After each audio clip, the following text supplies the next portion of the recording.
So, just as you can see from my title here, this is all about what was the longest, most dramatic in many ways, general strike in all of North American history. I have to start out that I have a slight conceit about this. Not a personal one, but both of my grandfathers were alive at the time. Now, I have absolutely no documentation that they saw each other, but I know their political, I've never met either of these men, right? They were dead long before I was born, but I know their political orientations. And I always like to think that my potential grandfathers on my maternal and paternal side met each other over a barricade at the time of the 1919 general strike, because they definitely would not have been on the same side. It's my Anglo and Ukrainian side, very different. Well, at 7 a.m. on May the 15th, 1919, Winnipeg's telephone operators, known colloquially as the Hello Girls, didn't show up for their shift, signaling the beginning of what would become the largest, longest, and most dramatic sympathetic or general strike in Canadian and indeed in North American history. Within hours, tens of thousands of other Winnipeg workers walked off their jobs, some at the officially appointed hour of 11 a.m., some later, but walk off they did.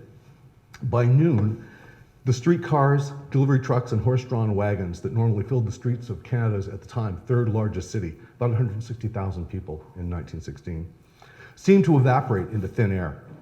Factories, foundries, garment trade sweatshops, gas stations, newspapers, almost everything that one could think of, except for hospitals and a few other crucial civic services, were shut down. In all, somewhere between 30 and 35,000 members of Winnipeg's working class withdrew their labor, which is a stunning number given that at a maximum there were 12,000 union members. But 30 to 35,000 went out overall. About 160,000. And these folks, you know, those are the ones who had voted overwhelmingly, the unionized folks, to withdraw labor, but all these other people went out as well. And what they were doing was, and I'm going to talk about this a little bit more later on, is there were two other strikes going on at the time, one involving the building trades workers, you know, carpenters, joiners, plumbers, and the metal trades workers, those who worked in the foundries, but also in the railway shops of Winnipeg. These folks, these 30 to 35,000, walked out in support of these two ongoing strikes. They'd actually been started on May the 1st and May 2nd. By some estimates, strikers represented fully half of all Winnipeg households. And most remarkable of all, not only did they encompass unionized and non-unionized workers, I'm sorry, I was just forgetting to, here, I love this image, right? This comes from the park that was located right across from the James Street Labor Temple, which was sort of the organizational center of the Winnipeg Trades and Labor Council. And we had crowds like this, look at how it just stretches into the distance. We have pretty reasonable estimates by people who are opposed to the strike as well, that there would be over 10,000 people gathered at various times. Now, it's just stunning, the level of support that went across. We're going to have people from every conceivable part of the working class taking part.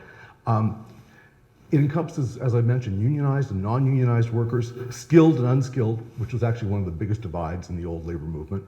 But the ranks also included both men and women, and both the British/Canadian-born and the immigrant workers of the city's North End. More on that later. Indeed, the strike even crossed the color line of the day. This gentleman is the fellow who actually organized, just a year and a half before the strike, he organized the sleeping car porters. It was an exclusively Afro-Canadian organization. And his organization, the Winnipeg Local, came out in support of this strike as well. Taken together, what unfolded in Winnipeg over the course of 6 weeks in the spring of 1919 was one of the most incredible examples of working class solidarity ever witnessed in Canada. As a historian of the Canadian West in general, and of Manitoba and Winnipeg in particular, I still confess that this level of solidarity amazes me to this day.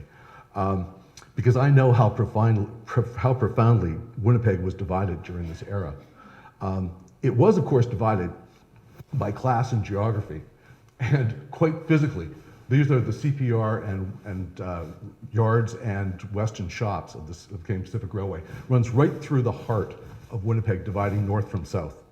Winnipeg is the city of rivers and of bridges, but there's a whole bunch of bridges. If you want to get into the north end, you have to go over the railway tracks, quite literally. You know the old phrase, you're on the wrong side of the tracks? Well, welcome to the other side of the tracks. This is immigrant working class housing in the city's north end. I have several. Here's a street scene of the north end. Here you can see a man who clearly is working he would have been a railway worker, basically probably a conductor from his uniform. Here's some of the tenement housing. This is in Point Douglas, which is just off to the east side of the north end.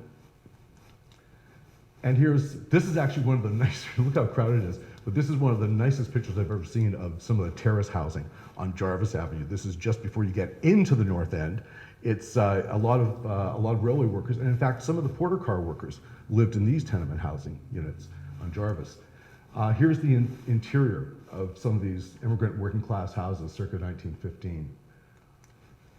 Here is how the other half lived, or you might say the 1%. This is a Westgate mansion. There's a place called Armstrong's Point. It's just, and you know Winnipeg is just right next to or across from the Misericordia Hospital. Incredible residences. This, however, is across the river in Wellington Crescent, part of the new development of Crescentwood. And this is where many of the de facto leaders of the anti-strike forces lived. So we have all sorts of, and oh, this is one of my favorites. This is the Augustus Nanton home on Roslyn Road. Get an idea of the size of it here, but here's the gates of it. And if you look carefully in the back, you can see the roof of the stables in the rear, right? And I love this image. Here is Augustus Nanton's, own chauffeur-pulled buggy. That's his horseman up there. And you'll notice on the side, during the strike, Nanton himself made sure he had a rifle and patrolled his grounds for fear that the strikers were going to come and take over. Now this is middle-class housing in the Wolseley district of Winnipeg.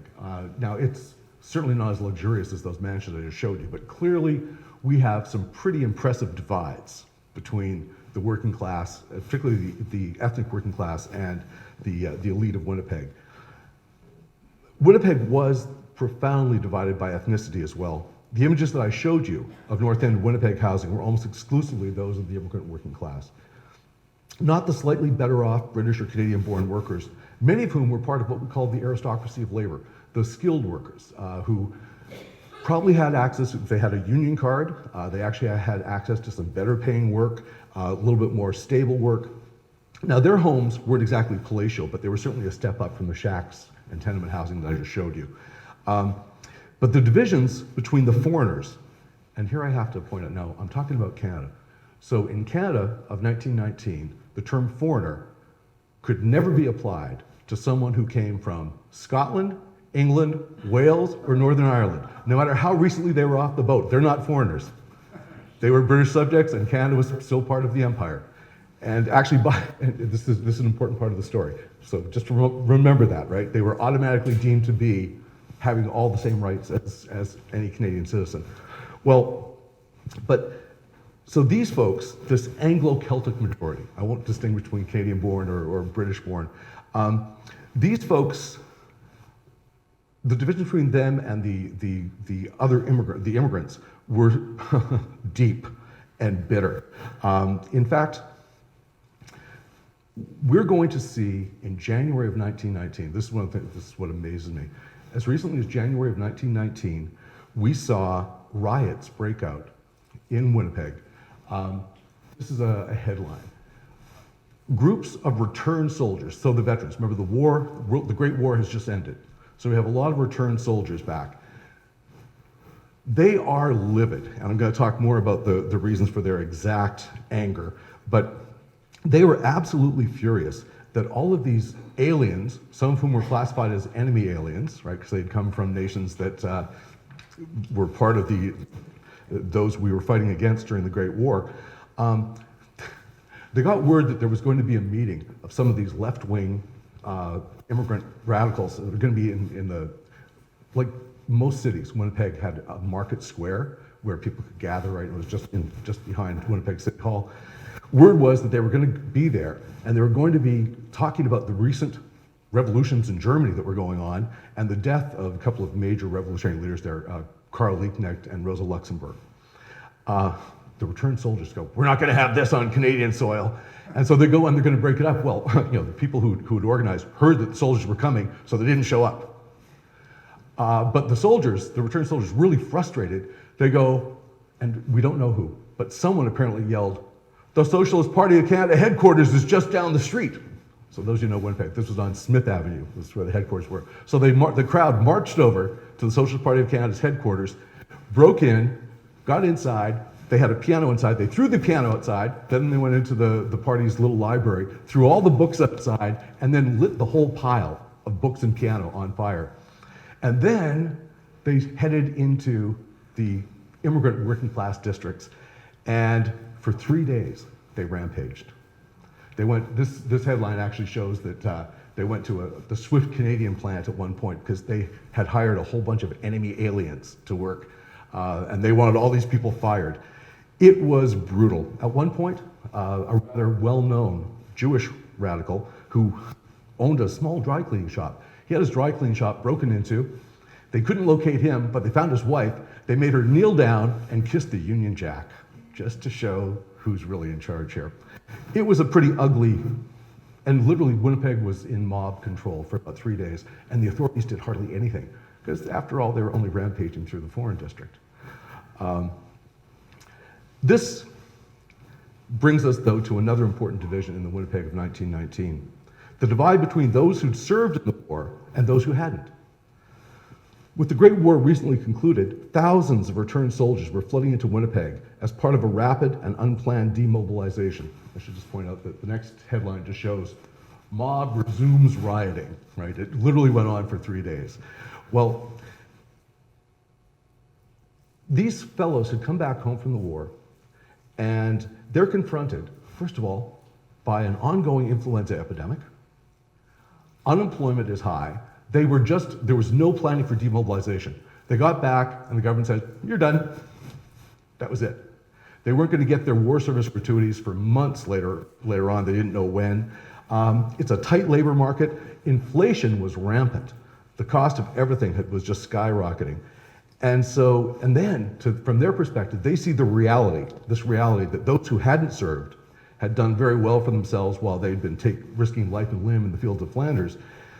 Perhaps not surprisingly, in the course of the strike, the returned soldiers, and we always refer to them as the returned men, or the returned soldiers, the majority of whom, I want you to think about this, were from the working class, are going to play a really crucial and quite often unpredictable role in the events of May and June 1919. Now, as you can probably imagine, division by gender was just as dramatic. After a long and often bitter struggle, women in Manitoba had just won the right to vote provincially in 1916, and the struggle for some other even more basic rights was still ongoing. While certain segments of the labor movement were very supportive of women's rights, although quite often in a pretty abstract kind of way, for the most part, women were still shunted off into auxiliaries, not welcomed in many male-only unions, and were oftentimes viewed as potential economic threats to male breadwinners, and they always use that language of breadwinners. Organizers, though, such as this woman, Helen Armstrong.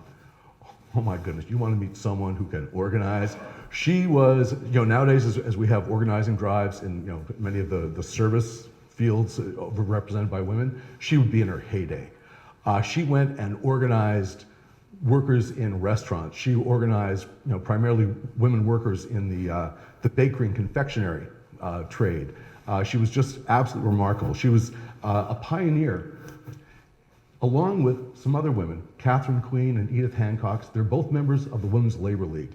I'm just going to show you this somewhat older newspaper report. Sorry, it's really poor quality.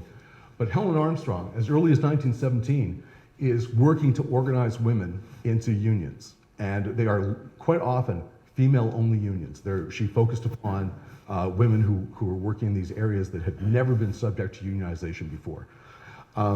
She worked, yes, with some of those women I just showed you, and there were some middle-class allies, particularly prior to 1919, that helped her in this regard. But it was really other women like Edith Hancock and Catherine Queen who were most important. Because of all these divides I've just been laying out for you, I remain truly amazed that in the moment of spring 1919, class seemed to trump all. And working class solidarity actually triumphed. I still can't believe the way the strike held together in the face of all this. Despite consistent attempts of those who opposed the strikes to stir the flames of both ethnic hatred and division. This is the anti-strike newspaper. It's called the Winnipeg Citizen. And look at this stark contrast. The people must choose between this, and that's the alien enemy, and then the other is the flag. Yes, sirree, those are the only choices. No other issues at stake here. Wages, working conditions, collective bargaining, things like that. It's a stark choice. They feel quite confident that these are the two choices. Now, because those who emerge as the leaders of this general strike, because they are aware that the foes of organized labor want to, imagine, if they could get them to become violent, if they get the strikers to be violent, well, that would give the authorities at both the provincial and the federal level a reason to move in, send in the militia, whatever. And so, once again, we're going to see two groups of veterans. Here's an anti-veterans or anti-strike veterans parade. Note the maintain constitutional authority, law and order. To hell with the alien enemy. I believe by 1919 the war was over. We didn't have any enemies anymore, but I digress. But here, the strike committee. This is the strike committee. Very quickly, it's going to name from the Winnipeg Trades and Labor Council. They're going to name 5 people to be sort of the ad hoc leaders until all the unions who voted to take part in the strike can vote delegates in, and then they're going to have this super strike committee of 300 that's going to run everything. But from day one, now this comes a little later on, but no matter how great the provocation, do not quarrel. Do not say an angry word. Take everything to the Central Strike Committee. If you're hungry, go to them. We'll share our last crust together. If one starves, we'll all starve. We will fight on and on and on. We'll never surrender, but always peacefully.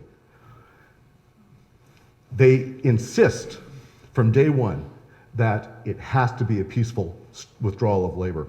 The Central Strike Committee, as I mentioned, an ad hoc committee and then this larger body that's going to be formed, they continuously call upon the strikers to be calm, and they use their newspaper. They have the special strike bulletin of the Western Labor News. And who edits it?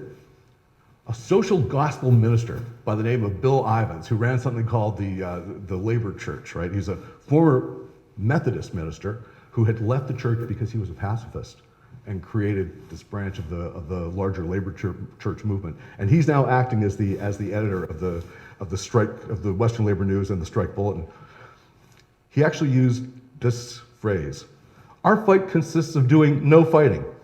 The only thing workers have to do to win the strike is to do nothing. Just eat, sleep, play, laugh, and look at the sun. By the way, it was a beautiful spring in Winnipeg. The weather was just amazing this whole spring. And even before the strike commenced on May the 15th, those who were on the Trades and Labor Council and those who are going to be that first 5-person ad hoc committee, the first thing they do is they turn to the Winnipeg Police Department, which, by the by, had just unionized a year earlier. And when the vote was taken about whether or not you'd go out and support this general strike, those police officers had voted 149 to 11. So that was the rank and file. The sergeants and above were not members of this union. Overwhelmingly, they voted to take part in the strike. The strike committee said, please stay on the job. Please. We want you to maintain law and order. And of course, they also knew that if the police stayed on the job, there'd be less excuse to call in the militia, right? And so everything is being done to try to keep this as peaceful as possible. But despite this sort of overt peacefulness, and here you have these gatherings of that. Now, at first, the strike committee is going, please stop coming out in large numbers, because they're worried that, if people get angry or something goes wrong, it could lead to real issues.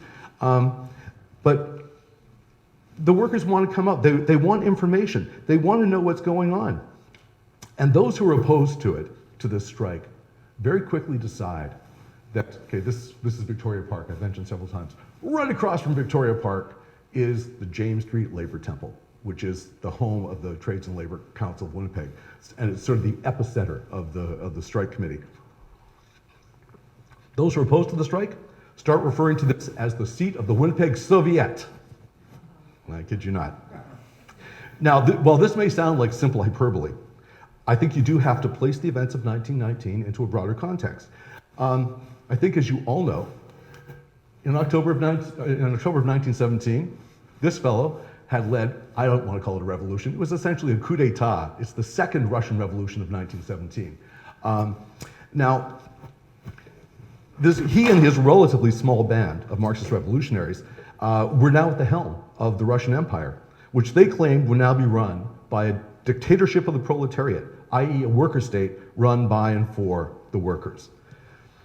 Workers around the world, especially those involved in unions or left-wing political movements, were intrigued and inspired by this event. Constituted authorities were less enthralled. Indeed, as you folks probably know, here's an image of the international forces that were sent to go help put down the Russian Revolution.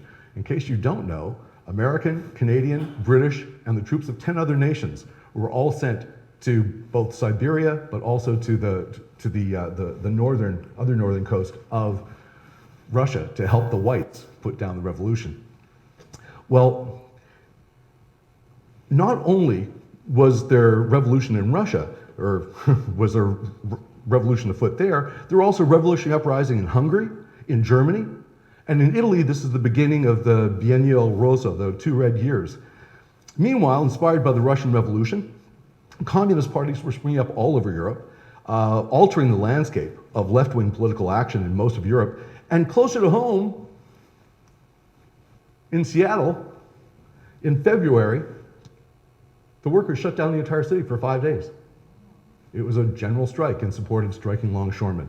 Something in the neighborhood of 60,000 people went on strike. It was only 5 days. But I'll tell you, it scared a lot of people. And at roughly the same time, and those of you who remember your basic first-year history course, you may recall that in 1919 we had something called the First Red Scare. Now, we don't have to wait for McCarthy for the Second Red Scare. The first one, not only is labor becoming more radicalized, here is an image, and I'm sorry the print on this doesn't come up pretty well, but this is actually an image of the front of the House of American Attorney General A. Mitchell Palmer. In April and then again in June of 1919, groups of anarchists started sending letter bombs to prominent Americans, politicians. J.D. Rockefeller got one of these packages. In one case, the maid of a Georgia senator had her hands blown off when she opened up one of these packages.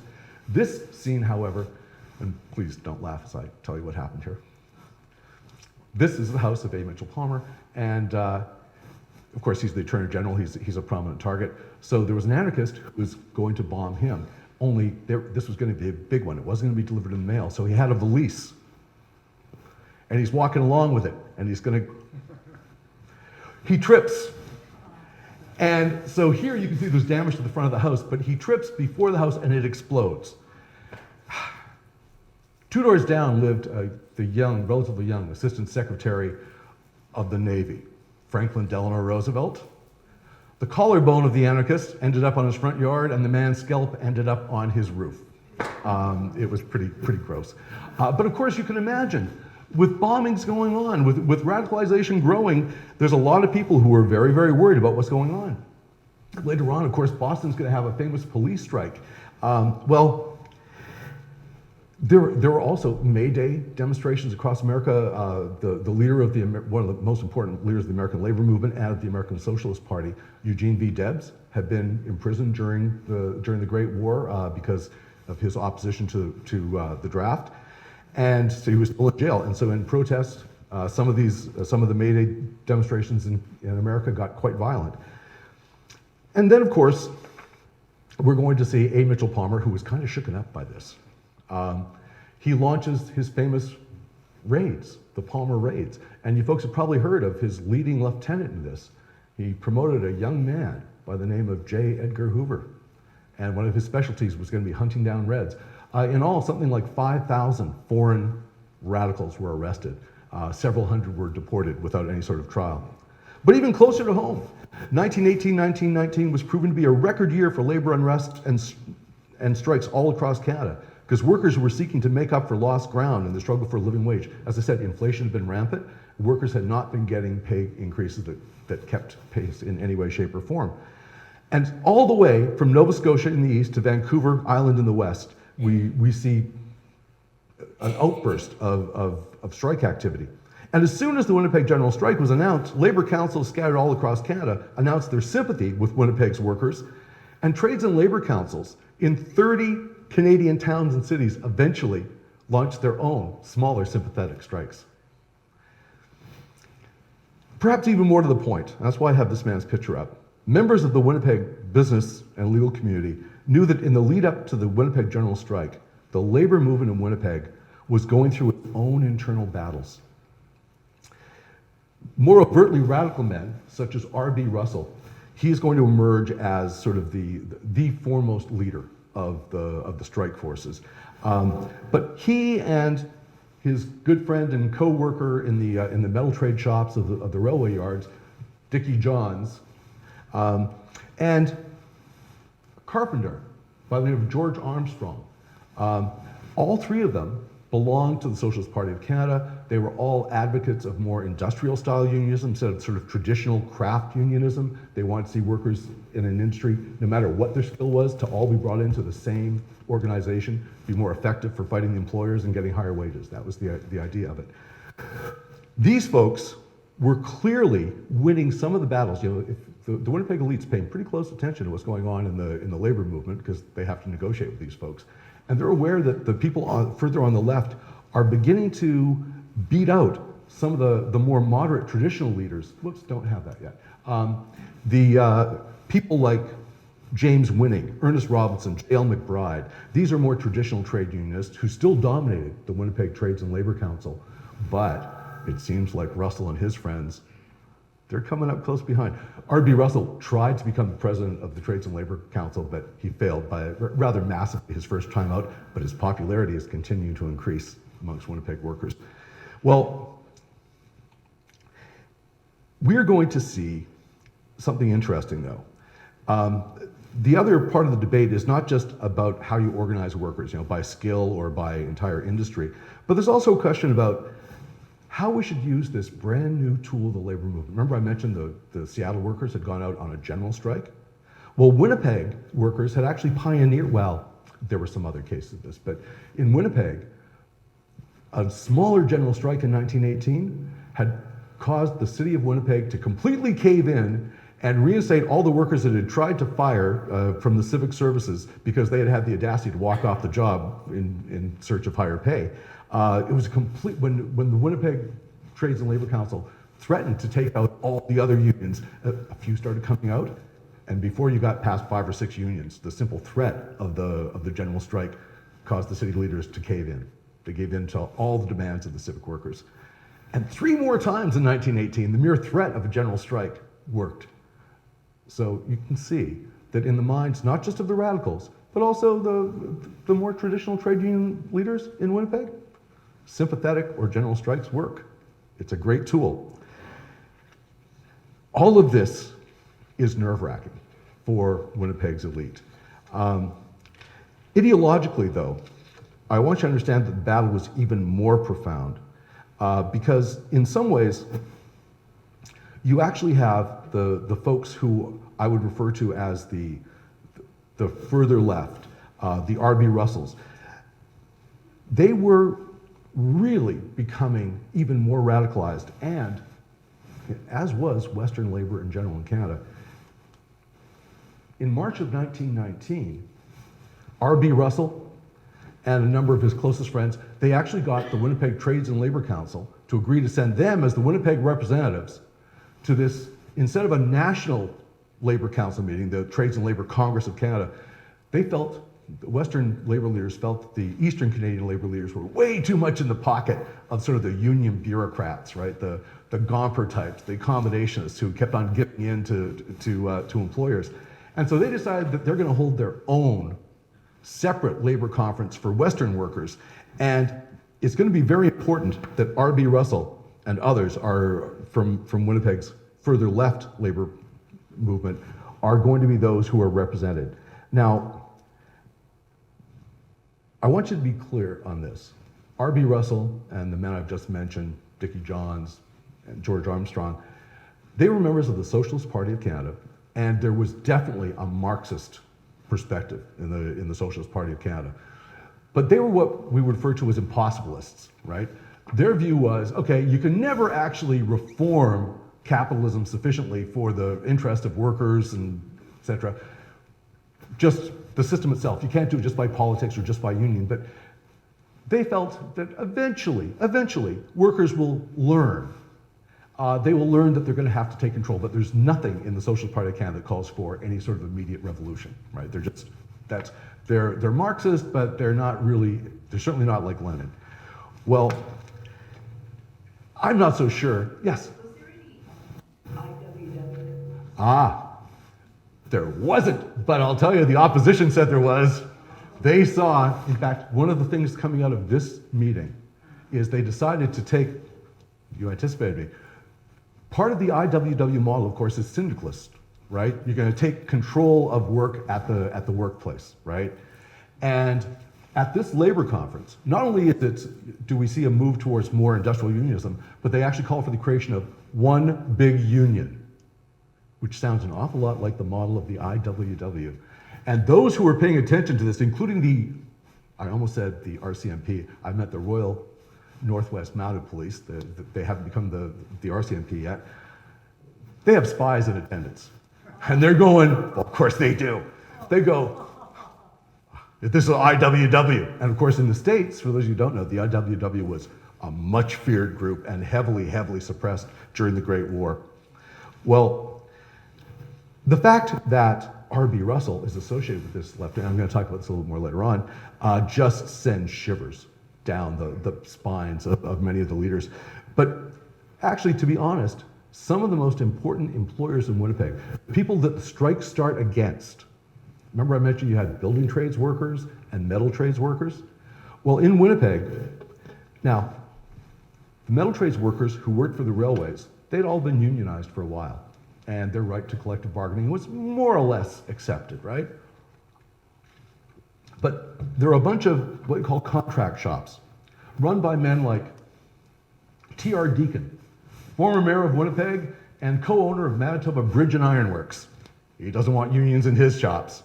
And actually, he's really laid back in comparison to the Barrett brothers, one of the two brothers who ran the rather massive Vulcan Iron Works in Winnipeg. Here's the, okay, this is after it's closed down. But here's what Vulcan Iron Works, it's an entire 2 city blocks. It's just this massive operation. Now, the workers in there, those are the ones that Russell and the other members of they formed what they call a metal trades council, representing all different machinists, tool and die makers, all these different metal trades workers. They want both collective bargaining, they already have it for their own unions at the railway, but they want it for everyone in the metal trades.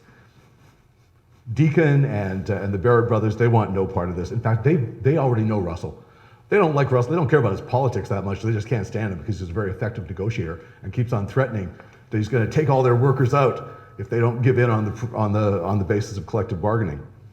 The building trades workers, they're in a somewhat different stage. Whereas the guys from Vulcan and Manitoba Bridge Iron Works, they don't want to concede the right to collective bargaining at all. But the Manitoba Builders Exchange, sort of the trade group representing all the builders in Winnipeg, they concede that their workers are vastly underpaid and are kind of on the verge of starving to death. But when the Building Trades Council says, okay, what we need is a 20-cent an hour across the board wage increase. Now you go, well, you say, well, 20 cents an hour, that's nothing. Except for a lot of the members in the building trades, that would have been almost a doubling of their wage. Like things had fallen that bad for, now a skilled carpenter, actually carpenters weren't all that well paid, skilled plumbers, folks like that made fairly decent money. But all the helpers, all the apprentices just made next to nothing. Anything that was semi-skilled or unskilled, some of them were making 25 cents. So this was really quite dramatic. Well, of course, the building trades, the Builders Exchange went, we'd like to help you. We know that you need more money, but we just can't come anywhere near. They came close to halfway, right? At least they were recognizing the notion of collective bargaining. But it's the refusal of both the Iron Masters and then the Builders Exchange to push further with negotiations that leads to the metal trades workers and Winnipeg's building trade workers to walk off the job on May 1st and May the 2nd, respectively. These are the ones who are, it's support for them that lead to the Winnipeg general strike. But before I get into any more detail, I want to return to this point of ideology.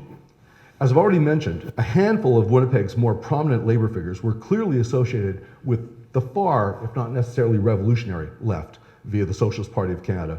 And this thing they've just created, the One Big Union. They just announced they're going to create it in March, and they're going to start forming it, but it's just getting going, right? It has no institutional body yet. The vast majority of people, though, who are involved in the Winnipeg labor movement are not involved in these. Most of the leaders of the Winnipeg Trades and Labor Council were much more like their current president, James Winning. Winning we would describe him as basically a moderate labor man, right? When he was younger, when he was still back in the old country in England, he had been a supporter for a while of Keir Hardie, which certainly indicated that he was kind of a socialist, but when all of his actions here in Canada, he was a moderate labor reformer. Most of the trade unions who are on the Trades and Labor Council, if I had to describe their politics, they would range from liberal reformist to British Labourite to Fabian and Christian Socialist. That would be their primary indications. And I have to admit, I don't know of anyone that I would be able to identify as a clear-cut conservative. It's possible in some of the railway running trades there might have been some conservatives in those unions, but not that I'm aware of. From 1915 to 1919, Winnipeg's labor movement had worked closely and well with the reform-minded provincial government leader, Tobias Crawford Norris, this rather handsome man. He had come to power after a particularly corrupt administration by Robin P. Roblin, all sorts of scandals about building, the beautiful legislative buildings in downtown Winnipeg. We overpaid. One of the chief builders ends up committing suicide. It's scandal-ridden, right? It's amazing. But he comes into power, and he is a reformer, and the labor movement works with him very closely. You can see from the slide I have up for you, we actually have in Manitoba, there's a Fair Wages Act of 1916. We have Workmen's Compensation Act passed in 1916. A Minimum Wage Act, primarily set for minimum wages for women, is established in 1918. And he also it was his administration that guaranteed that women would have the right to vote in provincial elections. And under his direction, Manitoba is going to be one of the first, I think it may be the first jurisdiction in Canada to have a mother's allowance. So that if a man died and a woman had small children at home, she would actually have an allowance paid by the provincial government so that she would be able to look after her children, right? So this is pretty progressive stuff, right? And indeed, in terms of labor legislation, Manitoba is seen as having one of the most progressive labor regimes around. And the labor movement had worked very closely with him. And in the provincial legislature, labor is represented by some pretty moderate but definitely pro-labor folks. Fred Dixon, this guy, he is absolutely amazing. And unfortunately, this picture does not really do him justice. He is almost movie star handsome. Like, he is just good looking. There's a couple of other pictures of him. I couldn't get a good archival quality one, but he believes in every type of interesting reform there is. Those of you who know something, he's a big fan of Henry George and single tax. He believes in direct democracy. Always, even though he ended up running for parties that had labor and socialist, he always said, I'm no socialist, right? He's a reformer of many different types. He also marries one of Manitoba's and Canada's most important feminists. He was always a supporter of the women's rights movement. He's an interesting guy. Fred Dixon, Richard Rigg, they're both members of the Legislative Assembly, and they identify closely with the labor movement, but they're clearly not radicals. At the level of city council, there are several labor representatives. One of my favorites, A.A. Heaps. He is a pro-labor alderman. He's an upholsterer by trade. He's into politics, but he also serves on the Trades and Labor Council and on the Winnipeg City Council. More on him later. And John Queen, he's a pro-labor alderman. He's also a member of the Trades and Labor Council. He'd been a street railway car worker. By the way, all these folks, you ought to love their accents. They sound so Canadian. Okay, John Queen had a Scottish accent you could cut through. R.B. Russell, Scottish accent you could cut through. John's an English accent. Let's go back. Heaps, an English accent that you could cut through. Actually, a Yorkshire accent. It's these folks, but they're not foreigners, right? Because they're all from Britain, right? Or parts thereof. Well, these folks are they're an interesting group. And of course, you also have the man who's now the editor of the Western Labor News and the head of Winnipeg's Labor Church, William Ivins. Yeah, this guy, Methodist minister up until the day he's forced to give up his pulpit because of his pacifism. The Methodist Church finally came out and supported the war effort in, I think, 1917, and he left shortly thereafter. He's going to be, well, as you can see, he's going to be arrested. When he's arrested, who takes his place? The Reverend James Shaver Woodsworth, the former head of All People's Mission down in the north end of Winnipeg, but he too has left the Methodist Church, and now he's back. Before he comes back to Winnipeg, he actually worked as a longshoreman for a couple of years out in Vancouver, just to put food on the table. Then he came back and he's going to work for the Labor Church, and he's eventually going to become the second editor of the Western Labor News. Both Ivins and Woodsworth, they are social gospelers through and through, right? They are, both of them, I would say, you could probably classify as Christian socialists, right? That would be probably the most accurate way of putting them. So what I've just given you is, with the possible, and I underline possible exception, of Bob Russell, none of the people who actually have a hand in directing the strike believed in revolution. Indeed, virtually all those I've identified, and whom the authorities would later have arrested for their role in the strike, except for Riggs and Winning, they were pacifists who didn't believe in violence in principle, and all of them had gone on the public record, at great personal cost, I would point out to you, in a nation at war, against registration and conscription in Canada in late 1916 and 1917 when it finally comes into play. In fact, Woodsworth and Ivins both lost their pulpits and their churches over the issue. Most of the labor men faced serious criticism. Dixon, who was already a member of the Legislative Assembly, was physically attacked because he was a pacifist. So when I talk about these folks, the question that arises in my mind is, how could such a mixed body of moderate reformers, idealists, traditional laborites, and Christian socialists be viewed as leading an incipient revolution in May and June of 1919? One could, I suppose, agree with the interpretation of the leaders of the opposition to the strike. Now, the leaders of the opposition to the strike were not, as you might expect, the leaders of the federal government, the provincial government, or even the city of Winnipeg government. Instead, they're a group of sort of self-appointed guardians of Winnipeg. As they saw it, they were defenders of British constitutional practice and values. And this man, former mayor of Winnipeg, A.J. Andrews, is going to become the leader of this group. Remember I mentioned there had been a civic strike back in 1918?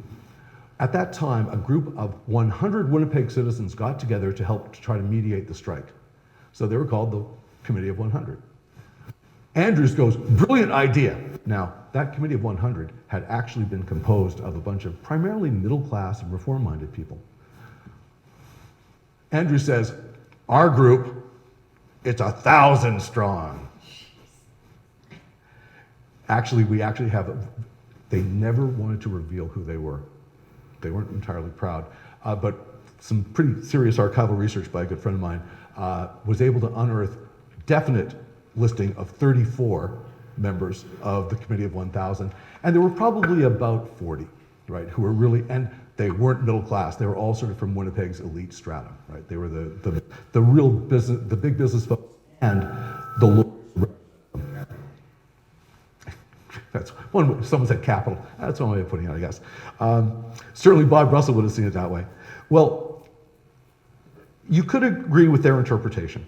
These folks, headed by former Mayor A.J. Andrews, and their newspaper that they put out, the Citizen, within days, the Citizens Committee has got its own newspaper. No one ever claims to be the editor of it, but we know it was another prominent Winnipeg lawyer named Travis Sweatman. Don't tell anyone. It's supposed to be a secret. Well, these folks see this uprising as, and they use their newspaper to argue that the strikes are the work of enemy aliens, foreign agitators, and a handful of misguided English and Scottish-born anarchists, i.e. Bob Russell. Because he's the only one that they can actually realistically point to as a real leader of the strike. But he's all over the place, right? So, he's a nice symbol. But boy, it's always those dangerous foreigners. Always, you got to watch out for those people, those funny Eastern European last names. They're all Bolsheviks, aren't they? All those Eastern Central Europeans. Well, it's a tempting thought. Well, they viewed Russell, and I want you to be clear on this. I'm not making fun of them because, as I'm going to argue a little bit later on, they really did believe that Russell was Vladimir Ilyich Lenin with a Scottish accent. They really thought that he was planning on overthrowing constituted authority in Winnipeg, and it would lead to a revolution all across Canada. That was really their fear. And it was Andrews who really did everything in his power to convince the federal government, the provincial government, and the other city leaders that this was a dangerous revolutionary moment. It's this, in their minds, and particularly that of Andrews, is a huge, huge problem. Now here, I have up for you, this is Winnipeg's Industrial Bureau. And this is the headquarters of the Citizens Committee of 1000 during the strike. And you can actually see there's crowds up front. This is not an image from the strike itself. This is, it's right in the heart of downtown Winnipeg. It's very close to Victoria Park. It's interesting. You could actually see the headquarters of the strikers. If you stepped out onto the street, you could look down, you could see the two different headquarters of the strike, the pro and anti-strike movements. Well, I want to point out that part of the analysis of the Citizens Committee of A.J. Andrews is clearly disingenuous. When they took the decisive step towards breaking the strike, June 16th, June 17th, by arranging the arrest of its supposed leaders, they actually had to go out and find some foreigners to arrest, to underline their point, because all the high-profile strike leaders were either, one was Canadian-born, all the rest were British-born, right? And so they went out, they found 5 of the usual suspects, some left-wing ethnics, and they were definitely left-wingers, right? There's no question they were members of the Socialist Party or the Social Democratic Party. But they had to have some ethnics to underline their point. So they're disingenuous on this point about it's really the foreigners. But to give the Committee of 1000 its due, and I have to tell you, it pains me to say that, some of the collective views were far more sincerely held. To begin with, they saw the rise of revolutionary activity both at home and abroad as an existential threat to everything that they held dear. They, like the vast majority of Winnipeggers, of course, they had celebrated. Oh, sorry, this is the Manitoba Club. I'm sorry, I had to give you a contemporary picture. I didn't have a good historic one. This is the most elite social club in all of Winnipeg, all of Manitoba, all of Western Canada. And at the time, the very first meetings, the organizational meetings of the Citizens Committee of 1000 were held there. It's where the elite met. But everyone, November the 11th, 1918, everyone was happy, right? The war is over. And the Hun surrendering, I have to love we're so politically incorrect, right? But so the war is over, and if you can't really see it because you're too far back, but it says, epidemic abates in Winnipeg. Ban may be lifted soon, right? At first you weren't supposed to go out and celebrate the armistice because the influenza epidemic is still going on. But everyone's happy. Things are, the war's finally over, and Canada had paid a terrible, terrible price. No disrespect to you folks. Canada had more war dead than the United States, and had like 1/12 of the population. Because Canada had been involved in the war since 1914. Well, but that joy, at least on the part of the elite, evaporates pretty quickly. Because within a month and a half, they discovered that this meeting is going to be held at the Winnipeg Trades and Labor Council and the Socialist Party of Canada together announced that there was going to be a mass meeting at one of Winnipeg's largest and plushest theaters, the Walker Theatre. This is just gorgeous. It's an amazing facility, right? In any event, it could seat 1,700. And what's on the agenda? Well, the purpose of the meeting was to protest the Dominion government's ongoing use of the War Measures Act, which was sort of an emergency piece of legislation that gave the federal government lots of power, to, for example, shut down left-wing political parties, to shut down foreign language presses, even if they weren't enemy alien languages. Finnish was identified as an enemy language, as was Russian. I thought Russia had been our ally, but not if you're on the left. But they also, the folks at this theater meeting protested Canada's ongoing involvement in the Russian intervention, right? Trying to put down the Russian Revolution, aiding the white forces. And even more to the point, this is what really probably horrified the city fathers, was at the end of the meeting, a rousing cheer went up throughout the theater. Long live the Russian Soviet Republic. Long live Karl Liebknecht. Of course, who already died. But they're clearly in favor of something a little bit more radical. They're enthralled by what's happened in Russia. Well, if this wasn't enough proof that there was a dangerous move towards revolutionary socialism afoot in Winnipeg, the Socialist Party of Canada planned another public meeting for January 10th. This time at the Majestic Theatre, which is a little bit tackier, but still quite lovely. Why not at the Walker? Well, first of all, it's organized by the Socialist Party of Canada, and the Trades and Labor Council leaders, remember, most of whom were pretty moderate.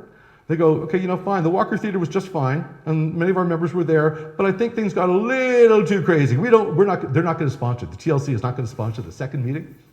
And by some accounts, they prevented the Socialist Party of Canada from being able to book the Walker Theatre.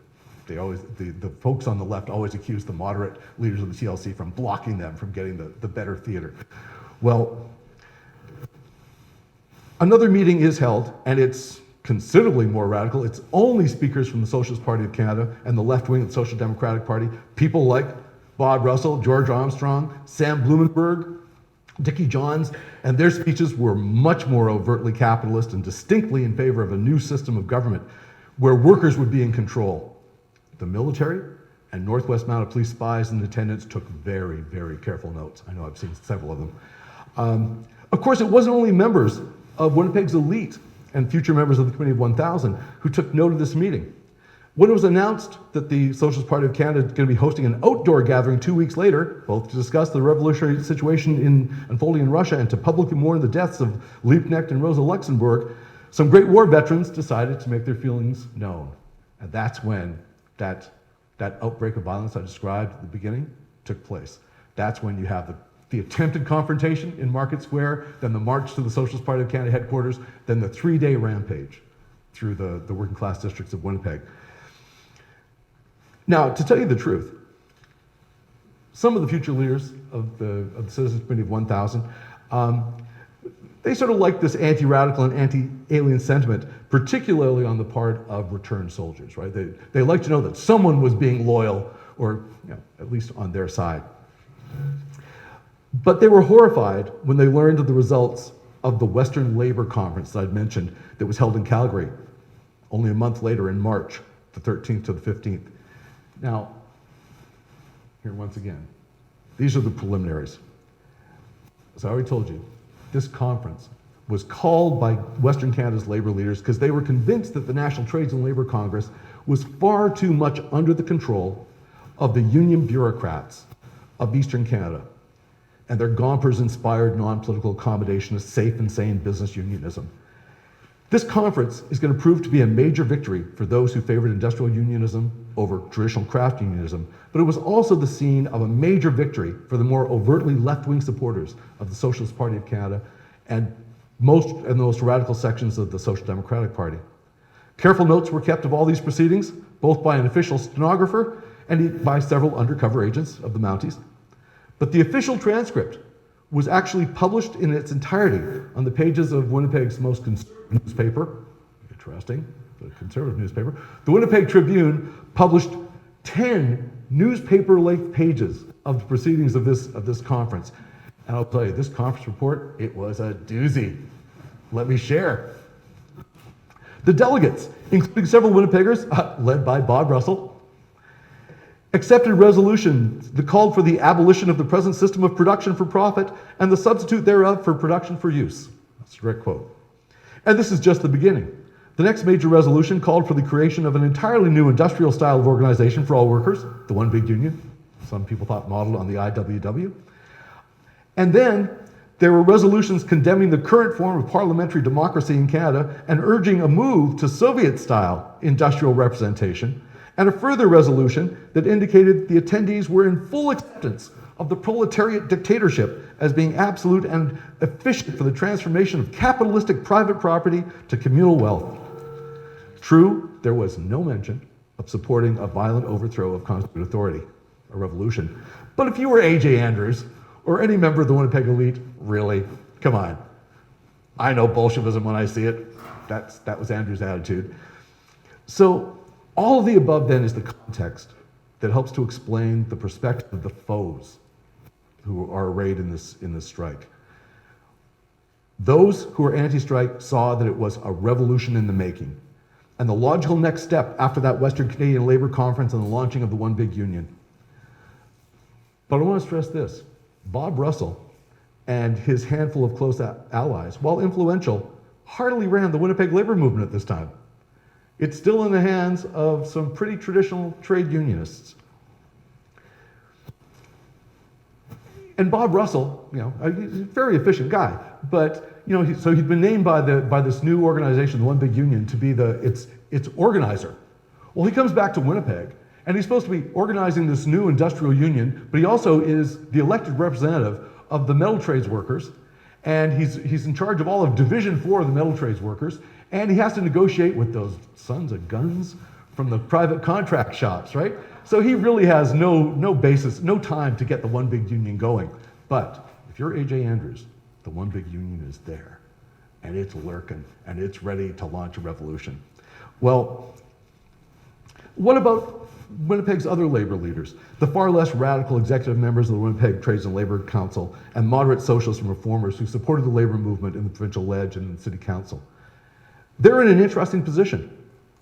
Once both the building and metal trades workers went out on strike on May the 1st and May the 2nd, respectively, and then Winnipeg street railway workers are on the verge of calling a strike, right, because they too want increased wages,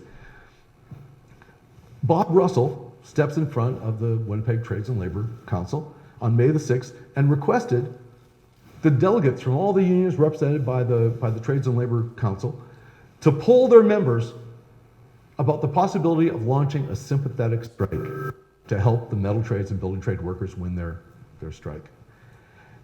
What do the leaders of the TLC think, the Trades and Labor Council? I mean, they've been having these internal battles with Bob Russell, right? But what's interesting is, and we've got some great documentation of their attitudes, they did not see this as part of some master OBU strategy to take over the Winnipeg labor movement. Instead, and this was the popular view as well, Russell's request was that of an experienced and popular labor man seeking to use what had, by 1919, become the Winnipeg labor movement's most successful weapon, the sympathetic strike. Most of the leading members of the Winnipeg Trades and Labor Council, encouraged by the successful deployment of the weapon of the general strike in 1918, were quite willing to go along with Russell's request. They didn't see it as a political maneuver, nor as a definitive move towards creating the OBU in Winnipeg. Rather, they saw the decision to take the vote as a citywide referendum on the rights of labor to collective bargaining for living wages and improved working conditions. Indeed, many of these men, while aware that their national and international leadership, the leaders of the unions to what the individual craft unions they belong to, they knew that their national and international leaders were not going to be happy about a direct poll of all the workers, something that would be binding upon you even beyond your own union. But they recognized this as a tool that worked. And so they just decided, what the heck, we'll send it up, put it up for a vote. Let's pretend it's a democracy. Between May 6th and May 13th, when the ballots were counted, Winnipeg was a boiling cauldron, but not primarily because of an anticipated general strike. Rather, it was the actions of returned soldiers demanding the immediate deportation of enemy aliens at a series of mass meetings. This is what bringing up the temperature in Winnipeg. Not until May the 11th and 12th do we actually see the building trades workers go out on strike. Oh, and I don't know if you can really make this out. Okay, so this is May the 1st, right? The headline underneath reads, Ross says aliens in Springfield plot revolution. This was a guy who was a member of parliament. Springfield is an area just outside of Winnipeg, lots of aliens, i.e. Eastern Europeans. And there's all this talk, there's revolutions in the air. You have to understand, much like I may sometimes be picking on the Citizen Committee of 1000, they really are living in this state of, from their perspective, apprehended revolution. There's a red under every bed. So, but at the last minute, the mayor seeks to avert the general strike. He brings together a conference of some provincial officials and local officials, and they meet at the Builders Exchange. Premier Norris is there as well. But it quickly became apparent at this meeting that the Iron Masters, Barrett and Deacon and others, they were going to refuse to acknowledge the right of collective bargaining. So negotiations are a non-go. The conference comes to naught. When the results came in on the 13th of May, they were overwhelmingly in favor of a sympathetic strike. 11,112 for, 520 against. And if you look, this is just a partial list. You can see I mentioned the sleeping car porters. You can see how the firemen voted in favor. It's decided that the strike will be called, the general strike. Everyone's going to go out on the morning of the 15th. What's interesting, though, is some folks jumped the gun. Winnipeg's bakery and confection workers, 500 strong, they walked off the job on May 14th. The Hello Girls that I mentioned, they just didn't show up for work at 7 a.m. And we're going to have huge numbers of people take part.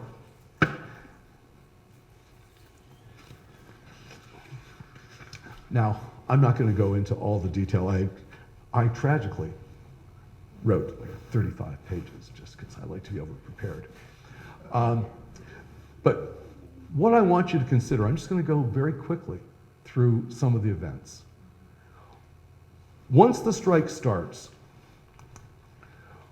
here we have, the workers back the strikers to the limit. That means that all of the organized workers in Winnipeg, they voted overwhelmingly to support the metal trades and building trades workers, right? So this is seen as this is the Western Labor News. The strike begins.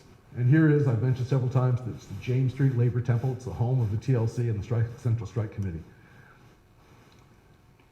The strikers are very careful to explain what it is they want. And if you could read this in the fine print, it's essentially, to summarize it, it's the right to collective bargaining, a living wage, and improved working conditions. That's really what they're asking for. I also want to stress that this has been the traditional interpretation of the Winnipeg General Strike, is that the workers, I'll tell you, historians have been very, very kind to the workers of Winnipeg in terms of understanding the strike. They see the bad guys as the Committee of 1000. They see what Winnipeg workers were asking for was those three things, right? The verdict of history so far is that it was not a revolutionary moment. It was not Andrews and the rest were wrong. But here you can see once again, I love these images of the large crowds gathering. When William Ivins would have his Sunday gatherings of the labor church, 10,000 people showed up. At one point, they took up a collection because Helen Armstrong, who I mentioned her earlier, knew that the people who were least likely to be able to survive economically during the strike were single female workers, right? People who were parts of family had a greater chance, right? But single women, and so she set up a labor cafe for women. They could eat free, and they were serving 1,500 meals a day. Funded by gatherings like this. All these unemployed people, can you imagine, they passed the hat, and at one of these gatherings of the labor church, they gathered $1,500. Here's one of the crucial moments in the strike, though. What are you to do? Here you are, you're on the strike committee, no matter which iteration, the ad hoc committee, the larger group, or you end up with a group of 15 who are basically sort of in charge. A city like Winnipeg, how can people survive without essential services? Remember, I already mentioned hospitals are going to be left running. They asked the police force to stay on. But how did people get their bread, their milk? It was all by home delivery. Could you have people going hungry? Could you have children going without milk? How do you have that and a strike? The solution? By authority of the strike committee, this business is allowed to operate. And you would never find a milk wagon or a bread wagon. Remember, these things were delivered daily. Ice wagons as well, because you had ice boxes, right? You had to replace the ice. These are ubiquitous in Winnipeg. Businesses that are left open have to have this. Otherwise, there could be a terrible accident. Your plate glass window could get accidentally broken by an angry striker. No, the strikers were actually incredibly peaceful, but they don't want people scabbing, right, in labor language. And so if you've got one of these permitted by, you've got safe passage. You can deliver, you can be anywhere in any working class district, you're safe. The problem is, now the question was, and I love this. This is from the strike bulletin. Why are some industries running 2 days into the strike?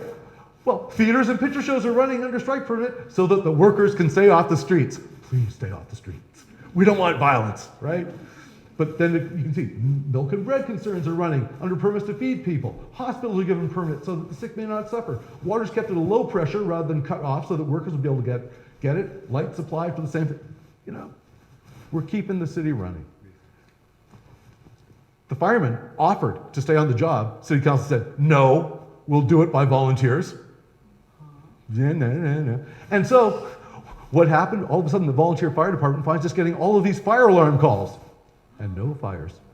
They're running ragged because the strikers don't like the idea that they're replacing them with after they'd already volunteered to step in. So there is some low-level harassment going on. But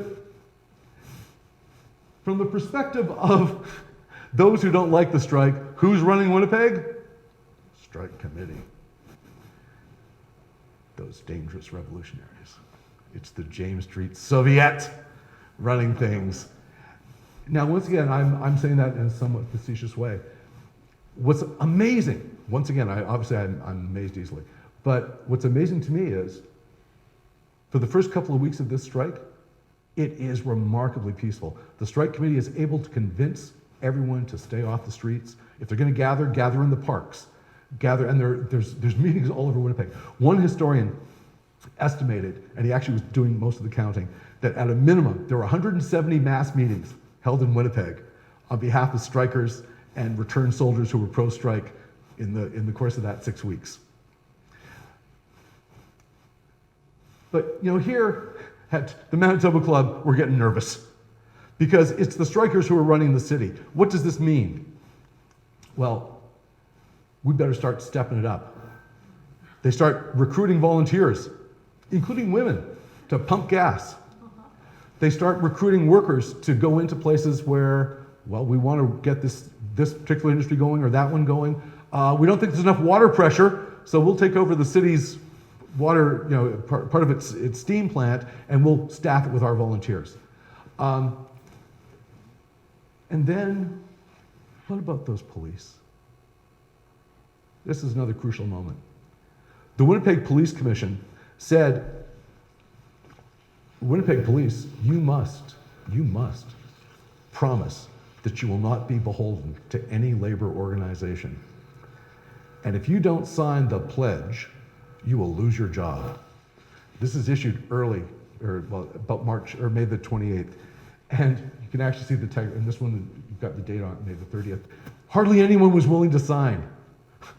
There was supposed to be a deadline of May 29th. You don't sign, you lost your job. Well, they have to do something about it because do you really want to be without the police? Are we ready yet with the other measures? The other groups could move in? But I'll tell you, who this really incensed? The returned soldiers, who the very first day of the strike, a mass meeting of the Great War Veterans Association, over 2/3 had overruled their officers, because it tended to be the officers who ran the veterans organizations, not the enlisted men. And they went, their officers said, well, we should declare ourselves to be neutral in this strike and to promise that we'll be on the side of law and order and constituted authority and support the civil power. And the soldiers went, are you just saying you want us to put down the strike, potentially? They voted overwhelmingly against it. The majority of returned men in Winnipeg made their choice, and they were pro-strike. They were working class. And they went to the provincial government and to the city government. I just love this. They go to complain about potentially getting rid of the police department, right? They march. They meet in Market Square. And if you know Winnipeg at all, from Market Square, one side of downtown, they march to the provincial legislature, the other side, the south side of downtown. And then they're going to march past, the Premier of Manitoba says, I can't do anything about the police department. And the other things you're asking for, sorry, I can't really do anything. Why don't you go see the mayor? So fine, they march to City Hall, back, which is really close to Market Square. They're marching in formation. From this moment onwards, folks, we're going to have soldiers take part in the activity, returned soldiers taking part in the activities of the strike. Now, they add an element of danger. Here you can see Mayor Gray. There's a group of pro-strike veterans who are put together by an officer by the name of F.J. Thomas. And Norris is going, oh, loyal soldiers, thank goodness. They call it the Loyalist Association. There's a moment, June the 4th.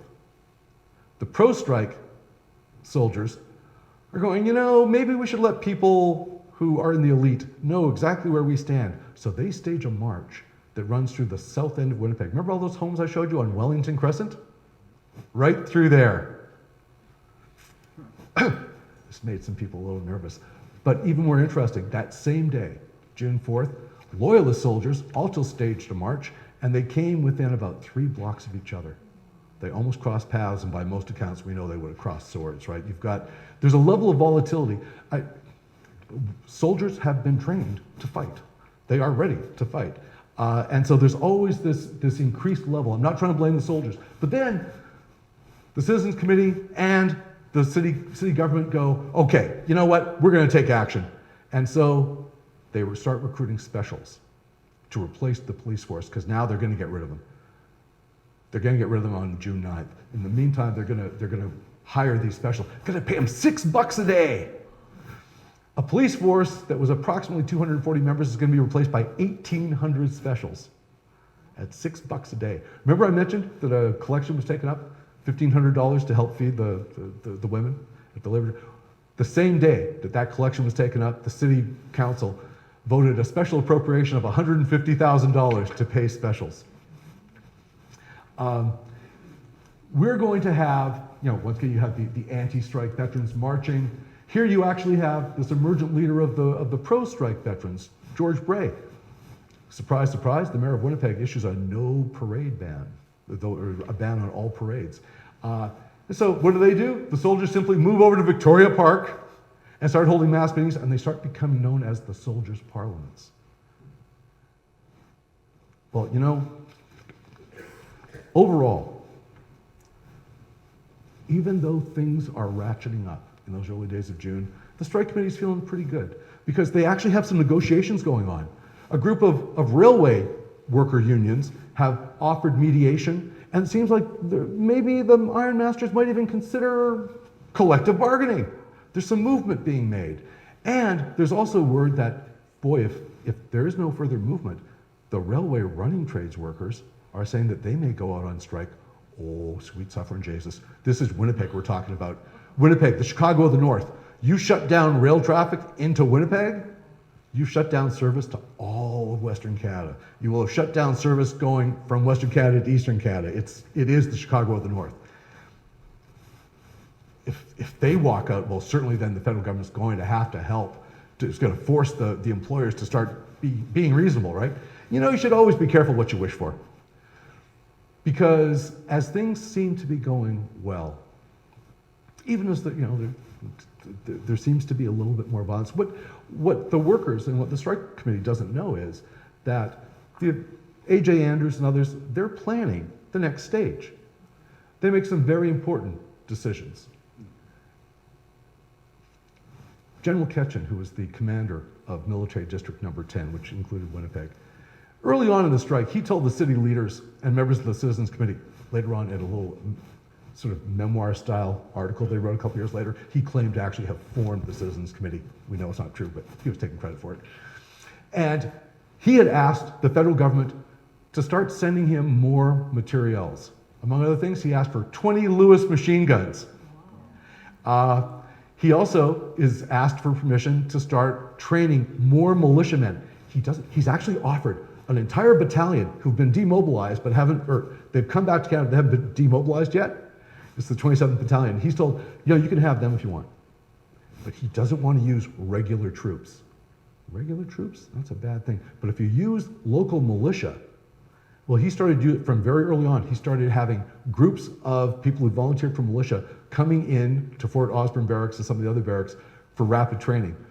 By the time we're 3 weeks into the strike, he has about 6,000 people trained enough to take action if needed. The Northwest Mounted Police, the day the strike started, there was a contingent in Winnipeg of 27. The day following the strike, there was a contingent of 48. By mid-June, there were 250, 260. Oh, and by the way, their mounted police, 63 extra horses were sent in from Regina. Oh, and 4 truck-mounted machine guns. The possibility of shutting down the strike is becoming real. And people like A.J. Andrews had always believed that the way to get rid of, to end this strike, was a type of coup d'etat. Arrest the leaders, you cut off the head.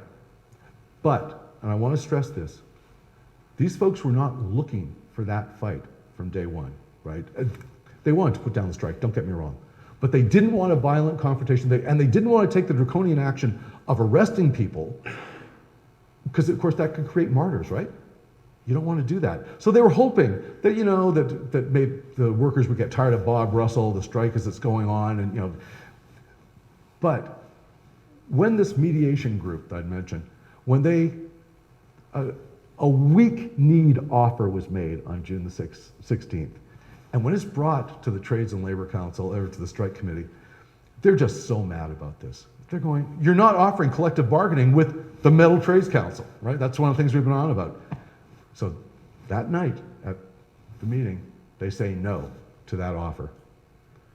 Within 8 hours, every major strike leader was in jail.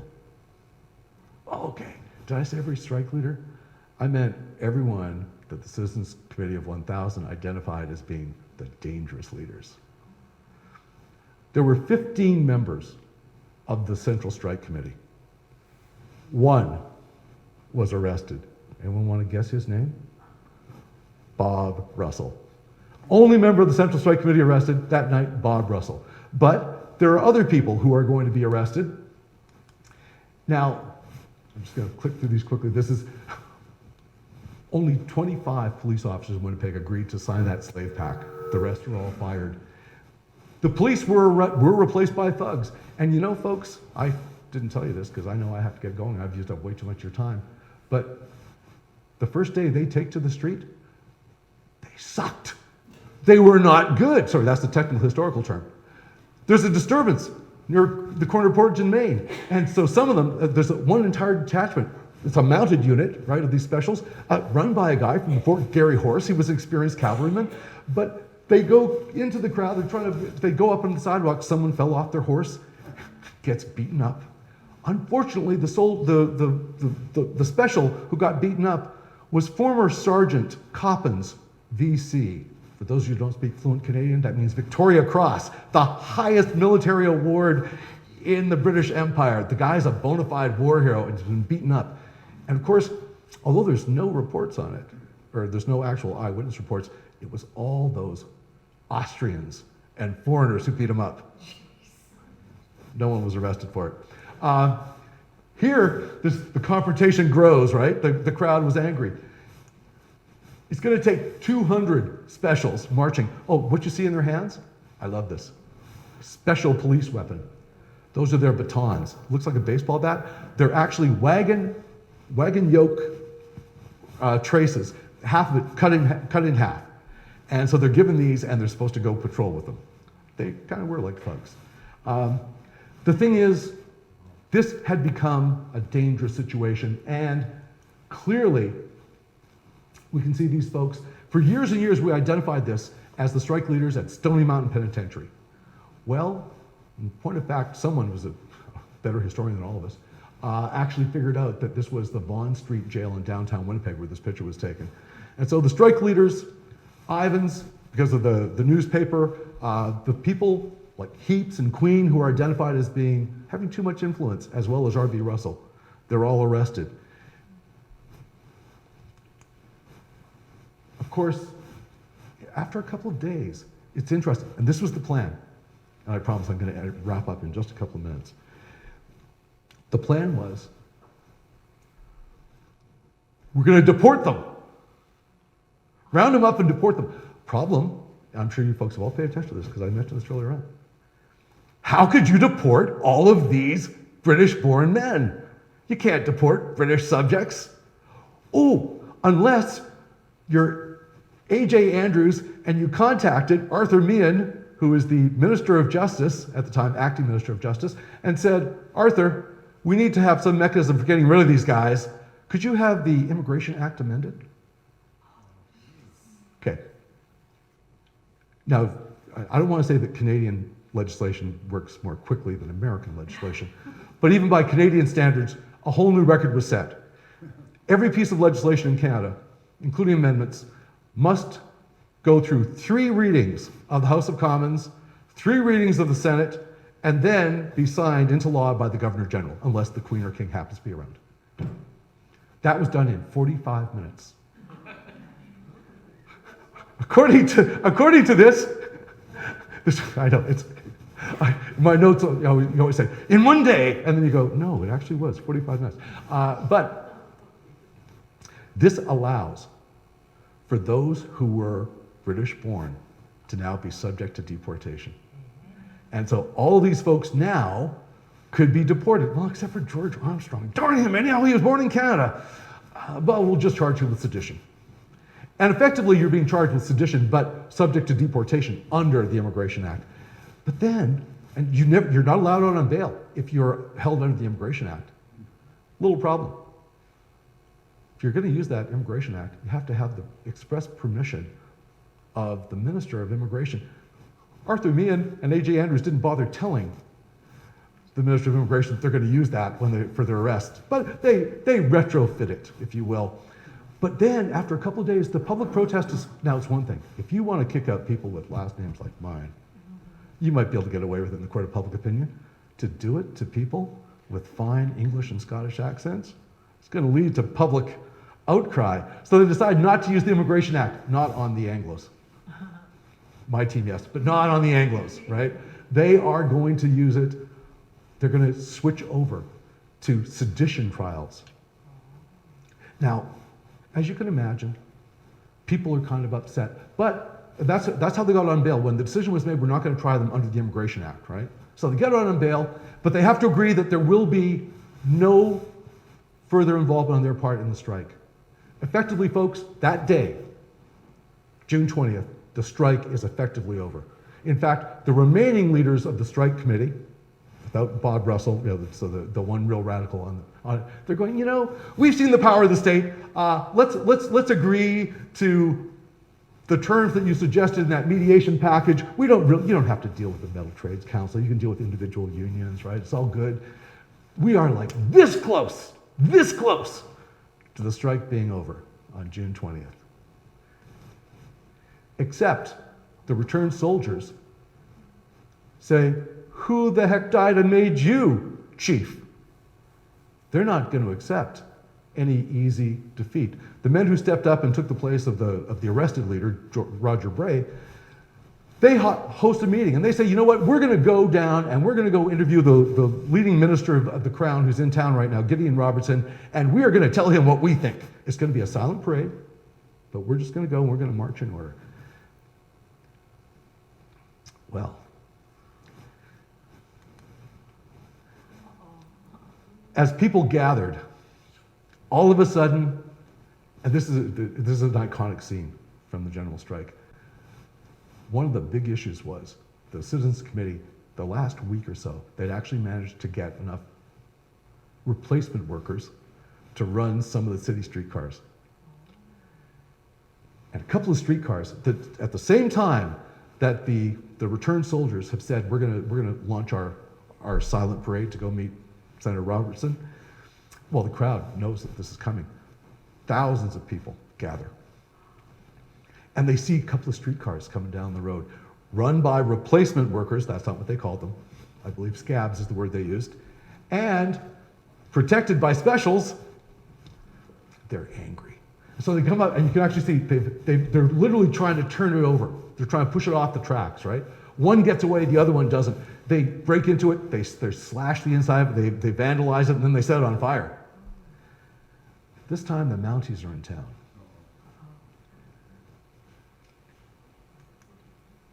And the Mounties wade through the crowd.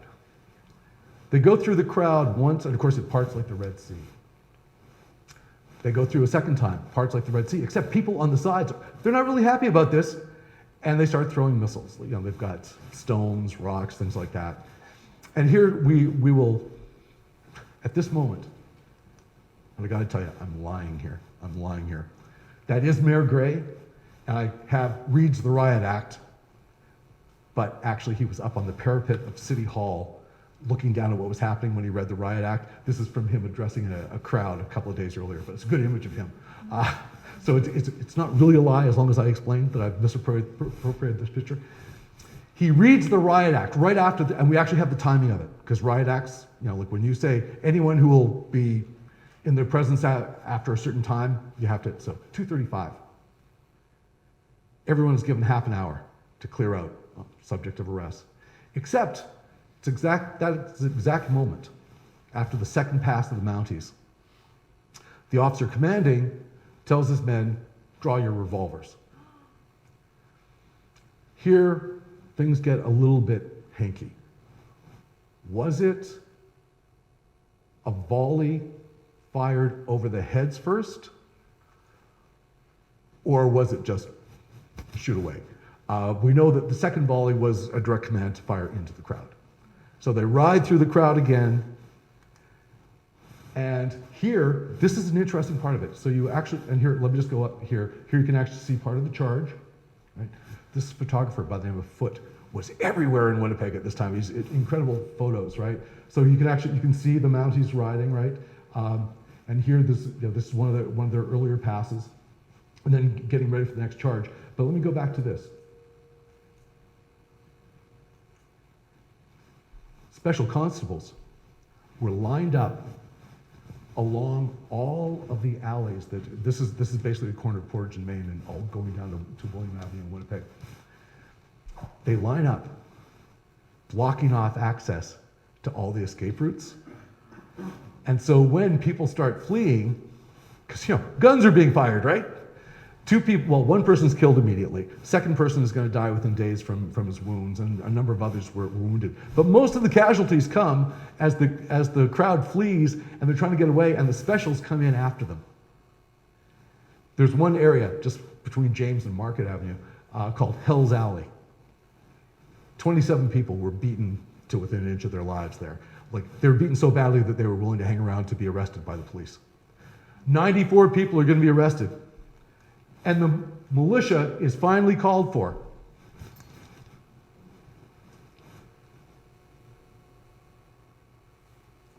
The militia took no part. That was all mounted police, right? So there was no part on the part of the militia in putting this down. They come in to help with the arrest later. 94 people are going to be arrested. And so embarrassingly, almost everyone's name sounded really Anglo. The authorities later said, well, the foreigners were all up on the roofs throwing things. That's why we didn't get them. There's one of the Lewis machine guns. Well, of course, here's an interpreter. We have all these eyewitness accounts. The strike is over, and I got to tell you, folks, the workers are defeated. Within a couple of days, you just have no choice. The Western Labor News is going to be shut down. Both Woodsworth is arrested. One of the charges against him was seditious libel. He quoted the Bible. They're actually going to drop charges against him, but only after F.J. Dixon, who was also arrested, runs his own defense and is brilliantly acquitted. He was charged with seditious libel. The strike is called off after exactly 6 weeks. It is, by almost any account, a total and unmitigated defeat for the working class. Why? The Labor Council, the Metal Trades Council, is not recognized. The metal trades workers get a reduction in their hours from 55 to 50 a week, but no pay increase. The metal trades workers did a little bit better. They got about 15 cents on average, so they did better. That was good. But hundreds of Winnipeg workers were never given their jobs back. And some of those who worked in the railway trades, when they did go back, they lost all their seniority and all their pension accumulations. People paid a heavy price, right? The labor movement itself is going to be split between, the people who are going to blame the radicals and radicals are going to blame the conservatives or the more conservative forces for not coming along. It's really bad. And I could paint you a really dour view of how terrible this was. And of course, the leaders, many of them are going to go to jail. R.B. Russell is going to be sentenced to 2 years for seditious conspiracy. Ivins, 1 year. George Armstrong, 1 year. A.A. Heaps, acquitted, did his own defense, did really well. Alderman Heaps. Roger Bray, he only gets 6 months. Why? He's decided he's not part of any conspiracy except a conspiracy to cause a common nuisance. I got to tell you, A.A. Heaps, when he was told that was one of the charges he was facing, goes, a nuisance I might be, but common, I think not. He was quite brilliant in court. And Alderman John Queen, they're all convicted. Here, of course, now, Helen Armstrong was not arrested. She was actually the wife of George Armstrong. Remember, I mentioned she was one of the organizers. She didn't have to be arrested for this. She was in jail about 4 different times during the strike for organizing picket lines and things like that. But all of these folks are going to be, and someone I've never mentioned to you, William Pritchard. Who the heck is William Pritchard? Well, he happens to be a guy who was in town for 1 week, but he was associated with the one big union. And what's really embarrassing is when they rounded up some of the usual suspects, they didn't do all their homework. They were really frustrated. The real leaders of part of the ethnic left, the Ukrainian left, Matthew Popovich and John Navis, they were already in hiding. And so they went and they attacked the Winnipeg, or they invade the Ukrainian labor temple looking for these guys and search their houses, can't find them. So they got to come up with someone. So they get this Ukrainian guy, they arrest him. Turns out he's a freaking war hero. They didn't know, because they couldn't differentiate, that this guy, and they're so embarrassed later on they have to let him go, right? They claimed he was insane. Turned him over to military authorities, he was fine. But, so it's a disaster. It's an absolute disaster. 6 strike leaders convicted. It's all gone badly. Was that the end? On one level, you could argue, yeah, this is a major defeat, and Winnipeg labor is going to be divided for a while. But one thing that the Citizen Committee of 1,000 couldn't have planned on was they created a whole number of enclaves of voting. Now, here they are, the city's Citizens Committee celebrating their victory. There's a couple of great shots of this banquet being held at the Manitoba Club. But while in jail, 3 members who had been convicted were elected to the provincial legislature. They had to wait to get out of jail before they could take their seats, and joined Fred Dixon, who was back there, been reelected, but he hadn't gone to jail. Woodsworth is going to go off for a while. He's going to come back to Winnipeg. He's going to become elected as the Labor MLA, and eventually he's going to go on to found the CCF, which is the forerunner of today's NDP in Manitoba, which right now is the government of Manitoba. He's going to found it in 1921. Alderman Heaps, he's going to stay on city council until the election in 1925 when he joins Whitworth. They represent Winnipeg North and Winnipeg North Centre. On Winnipeg City Council, Labor voices came one vote short, one seat short of running city council. Oh, and remember John Queen? He's going to go on to become mayor of Winnipeg 7 times. Okay, so now, I'm not trying to say that the Winnipeg General Strike was won by workers. Clearly it wasn't. But it was an interesting moment, wasn't it? And all of a sudden, as a dear friend of mine, and Mary knows him really well, Henry Trachtenberg, has done some incredible work on the Jewish community in Winnipeg during the strike. As he pointed out, for the strike period, class trumped everything. And we actually see, my former dissertation advisor talked about the politics of class in Winnipeg for the next 25 years. If you wanted to be elected in a working class district, you might be asked, what did you do during the general strike? But one last point, and I promise I'm going to let you go. One of the big debates of the years, was this a strike for all those standard things? And remember I showed you, the committee itself puts out what its goals were. Or was the Committee of 1,000 correct? Was it an incipient revolution? And I'll be honest, I don't have the perfect answer. But another historian who's a very good friend of mine, Jerry Friesen, once observed, in a fluid situation like this, who knows what could have happened? Winnipeg had no Lenin. Bob Russell was no Lenin. If there had been a Lenin, who knows? The thing is, when we try to figure out the unknown of the returned soldiers, as we look at them over the course of this strike, they become more and more radicalized. They actually become less and less anti-alien, at least some of them. It's kind of interesting. Their solidarity seems to increase. And so I don't know if I want to be I've got to tell you how much this pains me. I don't want to be completely dismissive of the Committee of 1,000's core argument. There might have been, at some level, the possibility of a revolution. Who knows? On that note, thank you for being so patient, folks.